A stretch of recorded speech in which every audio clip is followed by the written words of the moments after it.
Hello, everyone. Welcome to Developing Palates. I'm Aaron Loomis, coming to you from the Ventura Cigar Company studio, and with me today is June Liu. How you doing, June? Good. My background looks like some fucking hospital. There you go. So today we are talking about the Plasencia Cosecha 146 La Vega. Cigar's a Robusto Extra 5 1/4 by 52. Comes out of the Plasencia factory in Honduras. The wrapper is from Honduras, the binder is from Nicaragua, and the filler is a mix from Honduras and Nicaragua. Price point is $10.80. So the cigar was released in November of 2017. So with that out of the way, June, what was your smoking experience like? Um, this cigar is one of those cigars in which first light it up, and you don't get much out of it, and then as it kind of goes on, you get more and more out of it. So within that, the initial, I would say that first third, there was this constant like underlying like toasted, like a little bit like a charred oak note to the profile. And it was a bit difficult to get past that because, although there was other flavors, like the whole time, especially on the finish, you're just tasting that charred oak note. But if you kind of dig a little bit further, you get, I was able to get some like a semi-sweet chocolate note, some fudge-like notes. There was like this baking note, baking spices. I'm sorry, baking soda kind of note. So it's weird. Like I don't think a lot of people get these notes that I get, but sometimes in a cigar, I get this like effervescence to Mm-hmm. it. It's almost like baking soda like. So this cigar was like completely of that nature. Um, so after the kind of cigar kind of like got into it, warmed up within the first third, moving on to the second third, it was better. So basically second third, last third, it was better in the sense that that charred oaky note started tapering off. And I got more of that like chocolatey note, that fudge like note, and the baking spices, baking soda still kind of it popped up some more.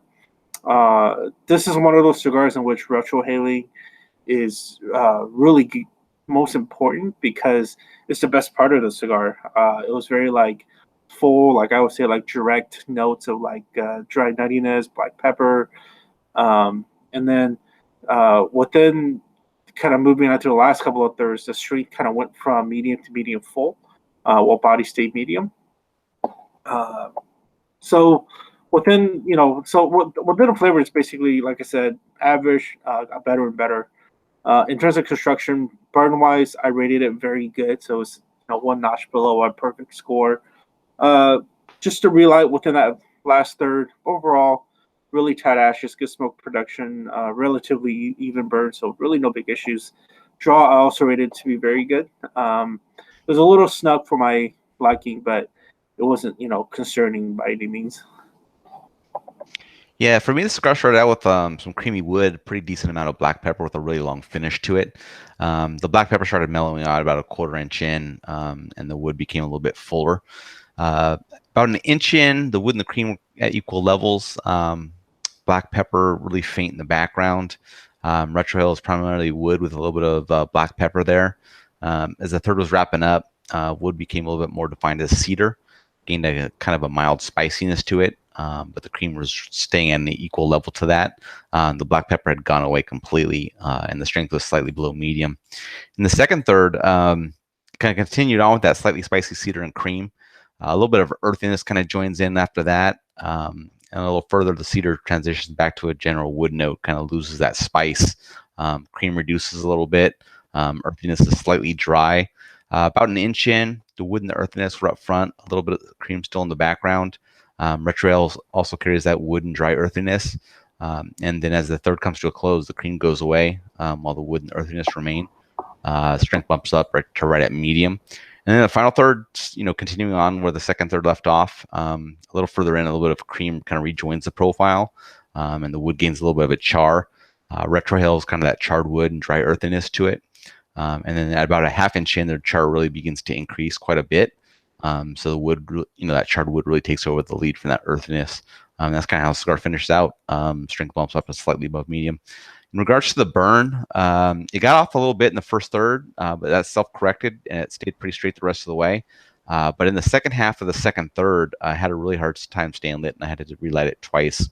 So that was a bit of a bummer. In regards to the draw, though, a little bit more snug than I prefer, but it didn't really cause any issues with the smoking experience. So overall, what were your thoughts on this one? Um, you know, there's certain cigars that you anticipate you have high hopes for, that especially come out of like IPCPR or just new releases in general, right? So this is one of them. I mean, I think about Plasencia. You put a name like Cosecha, like there's a lot of special meaning to that in itself. Knowing that, I mean, I think most folks, I don't know, they may or may not know that a lot of cigar brands absolutely use a lot of Plasencia tobacco to make their cigars. So, having a really high interest in something like this, I felt like overall it wasn't, I don't know, it was okay.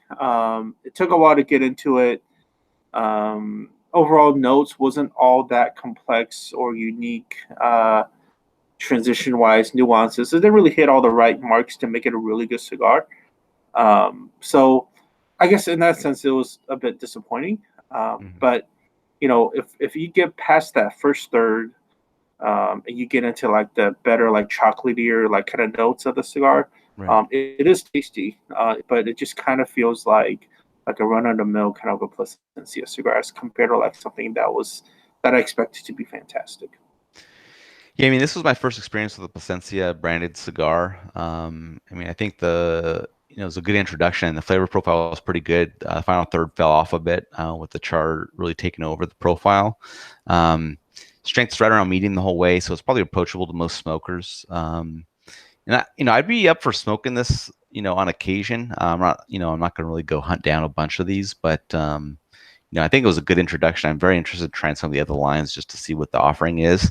But I think I'm kind of in agreement with you. Like there was a lot of buzz around this cigar from a lot of different people, and I think it just didn't quite meet that level. But I'm wondering if maybe some of the other lines do. So we'll have to kind of check that out. Getting the scores, I gave it a 6.37. You gave it a 6.57. How do you think that matched up with your experience? Score seems,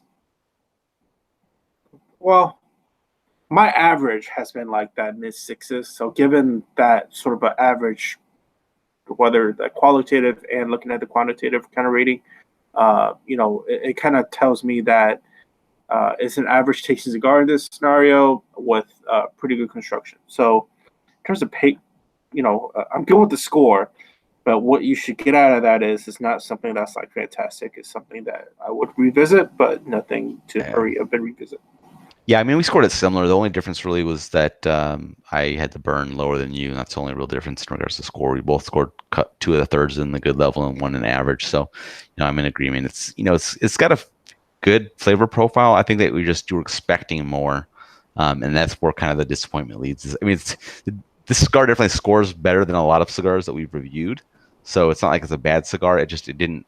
There was I think an expectation for more that it didn't quite meet. So. Any other final thoughts from you on that? Yeah, that you bring up a good point. I'm not trying to like shit on the cigar. Right.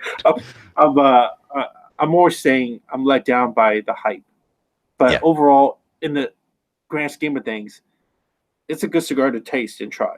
Yeah. So. Exactly. All right. If you're just catching this video on YouTube, be sure to subscribe to us. But also check out the full written review on the website, developingpalates.com. Be sure to follow us on all our social media channels, Facebook, Instagram, Twitter, and Google+. And you can catch all of our review recaps on podcasts, so iTunes, Google Play, and Podbean. Thank you for tuning in, and we will catch you on the next one.